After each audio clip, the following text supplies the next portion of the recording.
Hi friends, good morning. स्वागत है सभी का साइंस वाले भैया के चैनल में। तो दोस्तों, आज हम लोग फिर से लेकर आए क्लास 12 का बहुत ही इंपॉर्टेंट टॉपिक जिसका नाम है दूरदर्शी और ये किरण प्रकाशी का टॉपिक है। तो बात करते हैं दूरदर्शी के बारे में। इसके बारे में, दूरदर्शी के बारे में, टेलीस्कोप। अब बात आती है मेरे प्यारे दोस्तों कि सर ये दूरदर्शी होता क्या है, दूरदर्शी का काम क्या है, समझिए ध्यान से। जो दूरदर्शी होता है, जैसे मान लीजिए यहाँ पर स्टार है, क्या है वो स्टार, तारे हैं और इन तारों को क्या करना है, देखना है। तो इन तारों को देखने के लिए हम क्या करेंगे, दूरदर्शी का प्रयोग करते हैं। यानी आप चीजों को समझ रहे हैं, दूरदर्शी यानी दूर जो स्थित वस्तुएं हैं, उन दूर स्थित वस्तुओं को अगर हम बड़ा रूप में देखना चाह रहे हैं तो वहां पर हमको किसका यूज करना पड़ेगा, दूरदर्शी यानी टेलीस्कोप का प्रयोग करना पड़ेगा।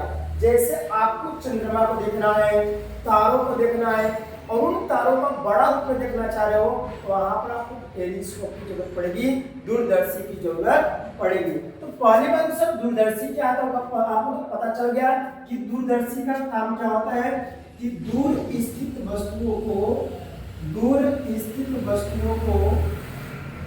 बड़ा रूप में क्या करना, दिखाना। यानी जो दूर स्थित वस्तुओं को बड़ा रूप में दिखाने का क्या है, दिखाने का एक उपकरण है। दिखाने का क्या है बाबू, उपकरण है। कौन, दूरदर्शी। क्लियर है। तो दूरदर्शी के द्वारा हम क्या करते हैं, जो दूर स्थित वस्तुएं होती हैं उन दूर स्थित वस्तुओं का हम क्या करते हैं, एक बड़ा सा प्रतिबिंब देखते हैं। क्लियर हो गई। अब हम क्या करेंगे, थोड़ा दूरदर्शी का फार्मूला सीख करेंगे जो वेरी वेरी इंपॉर्टेंट है और ये एग्जाम में बहुत बार आ चुका है। ठीक है ना। तो आप लोग हमारे वीडियो में शुरू से अंत तक बने रहिएगा और इस टॉपिक को इतना इत्मीनान से समझेंगे ताकि आप क्लास में एक एक चीजें अच्छी तरह से क्लियर हो जाएंगी। क्लियर बाबू। तो इसको हम करने से पहले थोड़ा इसका हम बेस बनाते हैं कि बेस क्या होता है, इसका बेस समझ लो। बेस में क्या होता है मेरे प्यारे दर्शकों कि अगर मान लो एक हमारा ये लेंस है, उत्तल लेंस। कौन सा लेंस है, उत्तल लेंस है। और इस उत्तल लेंस के अंदर क्या है, मान लीजिए फोकस है और ये हमारा होता है मुख्य अक्ष। ये आप जानते होंगे क्या होता है, मुख्य अक्ष। अगर हमारे मुख्य अक्ष के समांतर जो आने वाली किरण है, वह किरण अगर मुख्य अक्ष के समांतर आ रही है तो हमेशा अपवर्तन होकर के फोकस से जाती है। ये चीज तो आप पढ़े हो। मैंने क्या बोला, मैंने ये बोला कि अगर जो मुख्य अक्ष के समांतर किरणें आ रही है, अगर अनंत से चल करके हमारी किरणें मुख्य अक्ष के समांतर आ रही है तो मुख्य अक्ष के समांतर आने वाली किरण हमेशा फोकस से होकर के जाती है। क्लियर है। लेकिन हमको करना क्या है बाबू, हमको तो दूरदर्शी पढ़ना है ना। तो दूरदर्शी में हमको क्या करना होता है, दूर की वस्तुओं को देखना होता है। तो जब आप बताइए, अगर आप दूर की वस्तु को ऐसे आप देखोगे तो आपकी जो प्रकाश की किरण है वो अनंत से चलते हुए क्या होगी, आएगी। तो जब दूरदर्शी को आप ऐसे देखोगे ना तो वहां पर क्या होगा कि अगर मान लीजिए हमारी प्रकाश किरण ऐसे मुख्य अक्ष के समांतर में चल करके ऐसे अनंत से आ रही हो, तब क्या होगा, और इधर इसका क्या है, फोकस है। अब समझिए ध्यान से, मैंने बताया कि मुख्य अक्ष के जो समांतर किरण आती है वो मुख्य अक्ष के समांतर आने वाली किरण हमेशा फोकस से होकर के जाएगी। लेकिन सर अगर वो किरण मुख्य अक्ष के समांतर ना आ रही हो, अगर वो किरण अनंत से आ रही हो तब क्या होगा। एक बात समझिएगा, जो अनंत से किरणें आती है ना, वो अनंत से आने वाली किरणें हमेशा एक दूसरे के समांतर होती है। एक दूसरे के क्या होती है बाबू, समांतर होती है। अनंत से आने वाली किरण एक दूसरे के क्या होती है, समांतर होती है। वो मुख्य अक्ष के समांतर हो या ना हो, मुख्य अक्ष के समांतर हो भी सकती है, नहीं भी हो सकती है। लेकिन अगर वो किरण अनंत से आ रही है तो किरणें एक दूसरे के समांतर रहेगी। और अनंत से जो आने वाली किरणें होती हैं जो मुख्य अक्ष के समांतर नहीं आ रही है, वो किरणें हमेशा एक फोकस के तल पर आकर क्या हो जाती है, मिल जाती है। क्या चीजें समझ में आई? ये बेस है, ये क्लियर है कि आपको चीज समझ में आ जाएगी। बेस ये हुआ कि मैंने बताया कि अगर कोई किरण मुख्य अक्ष के समांतर आ रही है तो ब्रह्मा को उसको वरदान मिला है कि मुख्य अक्ष के समांतर आने वाली किरण हमेशा फोकस से ही आएगी, हमेशा फोकस से ही आएगी। लेकिन अगर वो किरण मुख्य अक्ष के समांतर नहीं आ रही है, अगर वो किरणें हमें अनंत से चलते हुए आ रही है, अनंत से क्योंकि दूरदर्शी में ऐसे देखना है तो किरण ऐसे आएगी, तो वो किरण हमारे जो आएगी वो सीधे हमारे फोकस को नहीं मिलेगी, फोकस के तल पर मिलेगी। शायद आपको चीजें क्लियर हो गई। क्लियर? तो अब करते हैं इसका थोड़ा दूरदर्शी का बनाते हैं फिगर और समझते हैं। ये चीज आपको क्लियर हो गई। चलिए आगे बात करते हैं। हम बात करेंगे अब इसका सूत्र का निगमन।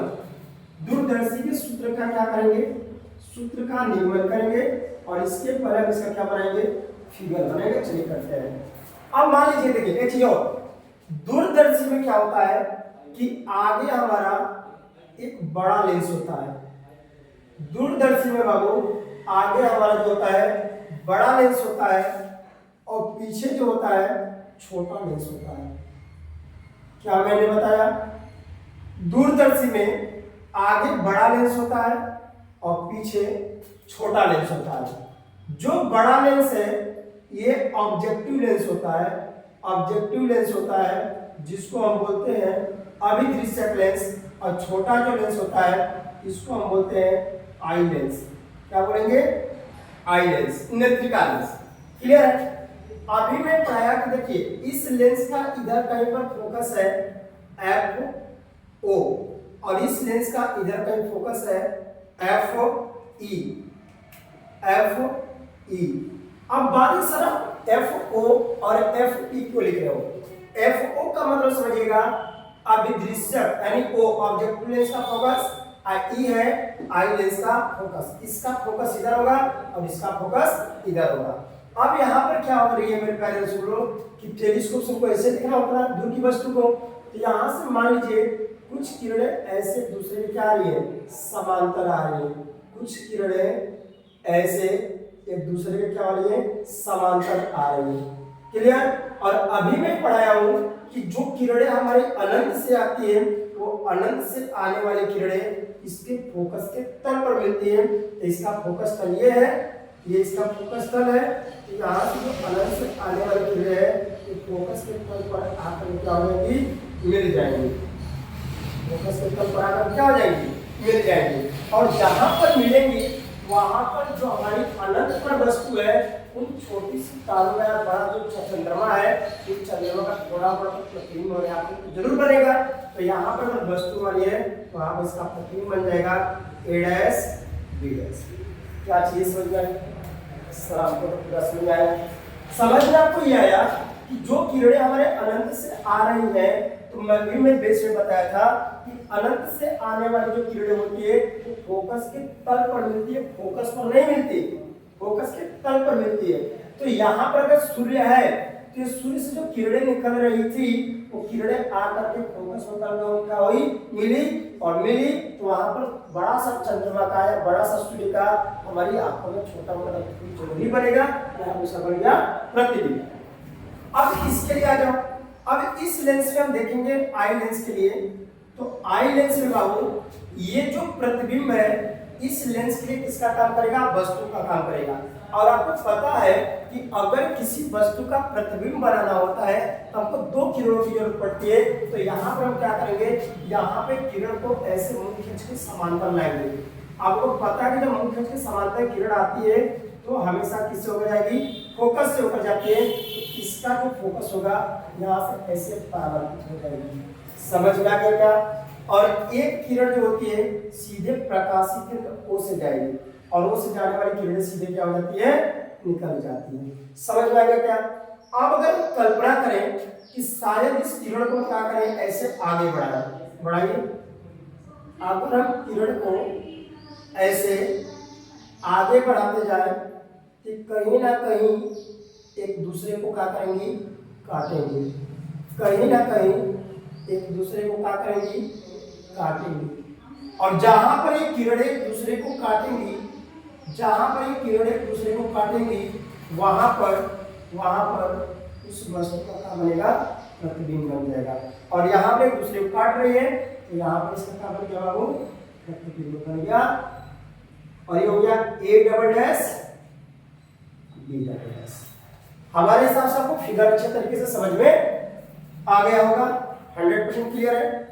अब एक चीज करते हैं, आप पढ़े हो आवर्धन का सूत्र, आवर्धन पढ़े हो m बराबर बीटा बटे में अल्फा, जहां बीटा होता है प्रतिबिंब द्वारा नेत्र पर बना कोण और अल्फा होता है बिंब द्वारा, बिंब का मतलब होता है वस्तु, बिंब द्वारा नेत्र पर बना कोण जब वस्तु d दूरी पर हो। आप यही पढ़े हो सरल सूक्ष्मदर्शी में या संयुक्त सूक्ष्मदर्शी में। लेकिन यहां पर हमारा जो फॉर्मूला होगा ना, b तो वही होगा अंतिम प्रतिबिंब द्वारा नेत्र पर बना कोण, अंतिम प्रतिबिंब जो बनाया है, तो बीटा यहां पर क्या होगा, अंतिम प्रतिबिंब द्वारा, अंतिम प्रतिबिंब द्वारा नेत्र पर बना कोण, अब बटे में अल्फा होगा बिंब द्वारा नेत्र पर बना कोण। यहां पर हम डी दूरी नहीं लेंगे। सर डी दूरी हम क्यों नहीं ले सकते भाई? अगर मान लो आपको सूर्य को देखना है तो क्या सूर्य को 25 सेंटीमीटर बना सकते हो? नहीं देख सकते, जब तक रात हो जाओगे। तो इसलिए हमको दूर की वस्तु को देखना है ना। अब दूर की वस्तु को क्या देखनी है हमको पता है नहीं, सूर्य देखना है, चंद्रमा देखना है, तारे देखना है। तो अगर आप रखोगे 25 सेंटीमीटर तक क्या हो जाओगे, नहीं देख पाओगे। इसलिए सीधे आप होगा बिंदु द्वारा नेत्र पर बना कोण। अब समझिए आप अंतिम प्रतिबिंब ये है, तो अंतिम प्रतिबिंब के द्वारा ये नेत्र है, तो यहाँ पर जो एंगल बन रहा है ये एंगल हमारी क्या हो जाएगी, ये एंगल हमारा हो जाएगा बीटा।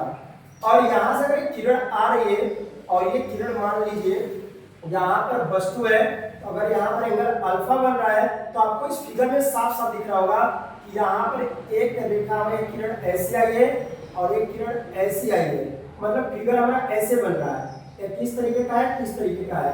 और जब दो रेखाएं दूसरे को काटती है तो वहां पर ये वाला एंगल इस एंगल के बराबर होता है शीर्षा विमुख कोण से। तो अगर ये एंगल अल्फा हो गया तो यहाँ का ये भी एंगल क्या हो जाएगा, अल्फा हो जाएगा। तो समझ आई, अगर ये अल्फा है तो ये भी अल्फा हो जाएगा शीर्षा विमुख कोण के नियम से। अब लगाते हैं हम फॉर्मूला, m को अगर बीटा और अल्फा सूक्ष्म कोण हो तो बीटा को हम मानते हैं tan बीटा, ये चीज़ को पढ़ चुका हूँ, पीछे भी सरल सूक्ष्मदर्शी में पढ़ा चुका हूँ। और अल्फा को मानेंगे बाबू tan अल्फा, क्या मानेंगे, tan अल्फा। और ये मान लीजिए हो गया समीकरण नंबर ए। अब हमको करना क्या है, tan बीटा और tan अल्फा का क्या निकालना पड़ेगा, मान निकालना पड़ेगा। तो यहां से निकालिए tan बीटा। देखिए tan बीटा हमारा कहाँ है सर, बीटा जो है हमारा ना ये वाली एंगल है, यहां से इसमें आ रहा है। और मान लो इसको हम एक बिंदु दे रहे हैं O।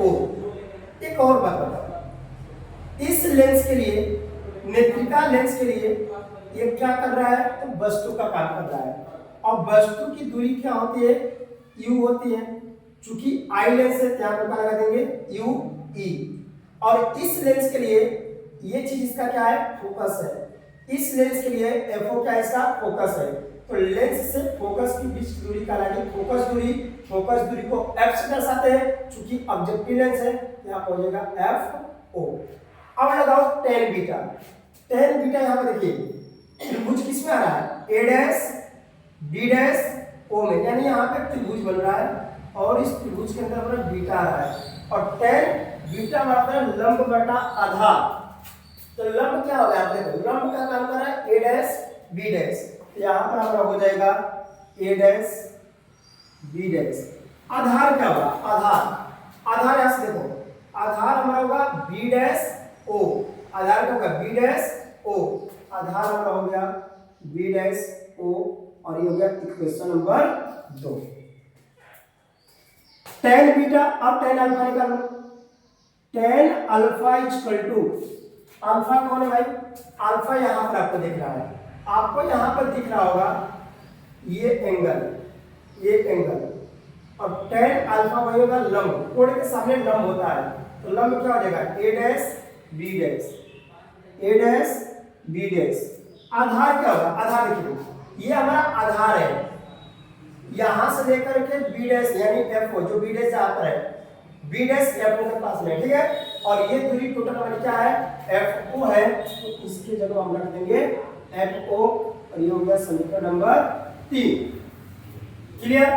अब एक काम है, यहाँ पे चीज और देख लो आप, यहाँ पे चीज और कर दे रहे हैं, जो ए डैश बी डैश है इसकी तो वैल्यू हमको पता है नहीं, लेकिन बी डैश ओ की वैल्यू पता है। सर यहाँ से जो दूरी है ना ये यू ई के बराबर है, तो इसके जगह हम रखते हैं यू ई, और ये समीकरण 3 है।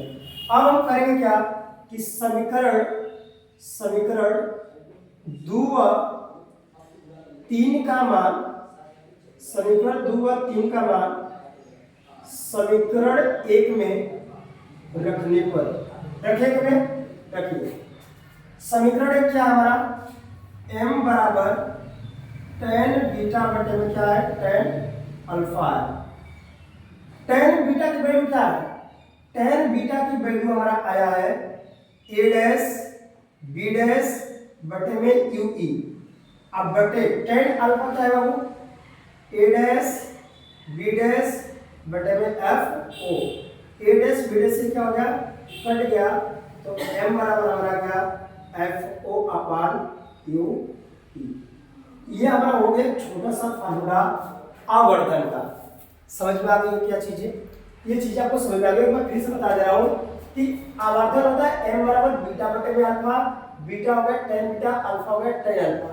tan बीटा आप यहां से निकालोगे तो कोण के सामने लंब होता है, तो इस त्रिभुज में आप देखोगे तो लंब a डैश b डैश रख दिया।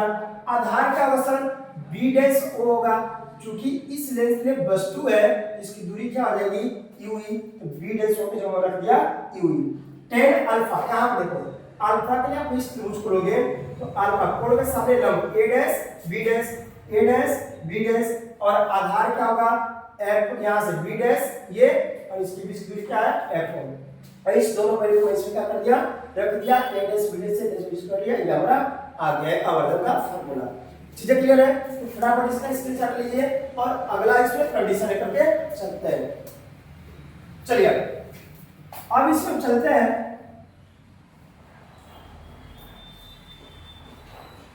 अब इसमें लेकर चलेंगे पहला कंडीशन कि वस्तु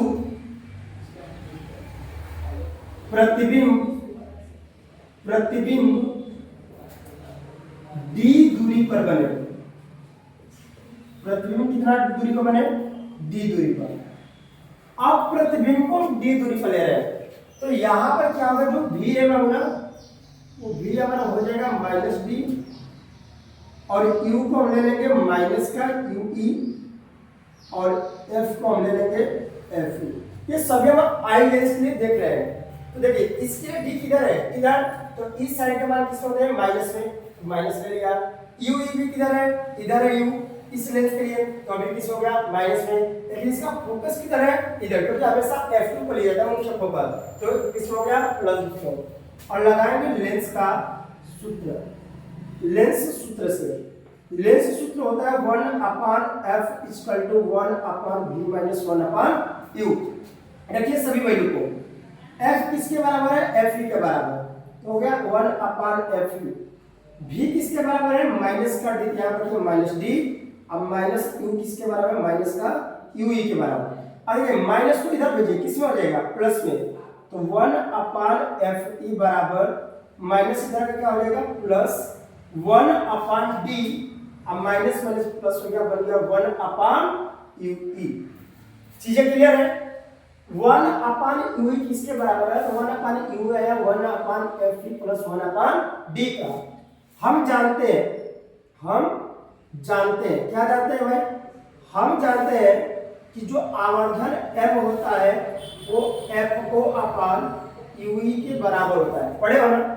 क्या ये FO/UE को हम ऐसे भी कर सकते हैं, FO गुणे 1/UE, और 1/UE की वैल्यू हम यहाँ से क्या कर सकते हैं, इसकी वैल्यू इसमें रख सकते हैं।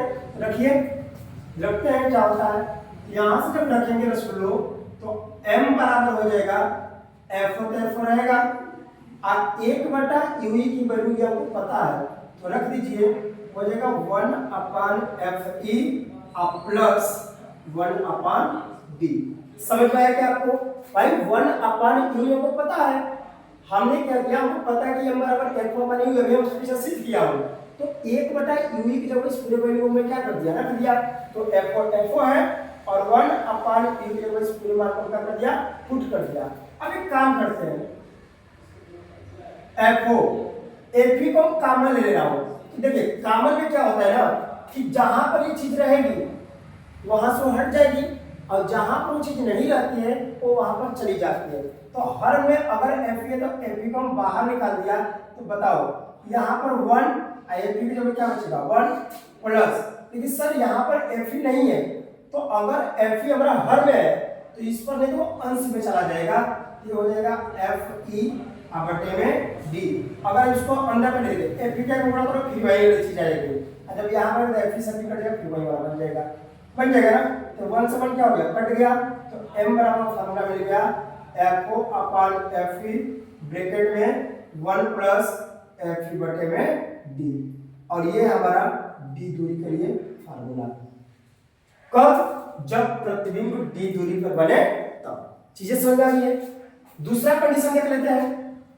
दूसरा कह रहा है कि अगर यदि प्रतिबिंब अनंत दूरी पर बने, प्रतिबिंब अनंत दूरी पर बने, तो उसके लिए वही कंडीशन, V को हम ले लेंगे माइनस का इनफिनाइट, U को ले लेंगे माइनस का UE, और F हमारा F ही रहेगा प्लस 1, क्योंकि इधर के साइड दाएं साइड प्लस होते हैं, बाएं साइड क्या होता है बाबू, माइनस होते हैं।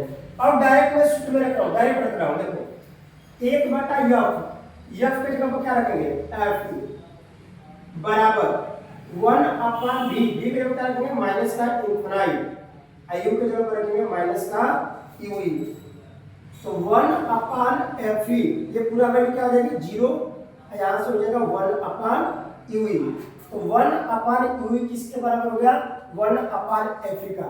फिर वही बात, क्या हम जानते हैं, हम क्या करते हैं, जानते हैं, क्या जानते हैं भाई, m बराबर होता है FO/UE, और यहाँ पर पूछे ऊपर क्या है 1 है, और 1/UE की जगह इस वैल्यू को रख दो, तो m बराबर हो जाएगा FO और 1/UE की जगह हो जाएगा 1/FE, तो m बराबर हो गया FO/FE। तो टोटल हमारे यहाँ से फॉर्मूला क्या हो गया, सारा क्लियर हो गया। अब आशा को पूर्ण विश्वास है कि आपको सारी चीजें समझ में आ गई होगी 100%। अगर हमारा वीडियो अच्छा लगा होगा तो जरूर लाइक करिएगा और एक प्यारा सा कमेंट करिएगा, और जिस टॉपिक में आपको चाहे फिजिक्स हो, केमिस्ट्री हो, बायोलॉजी हो, जिस टॉपिक में आपको प्रॉब्लम होगी आज वो कमेंट सेक्शन में कमेंट जरूर करिएगा, ताकि आपका भाई आपकी इच्छाओं को पूरा करे और आपके लिए और बेटर से बेटर चीज समझाने का प्रयास करे। मिलते हैं अगले वीडियो में, धन्यवाद।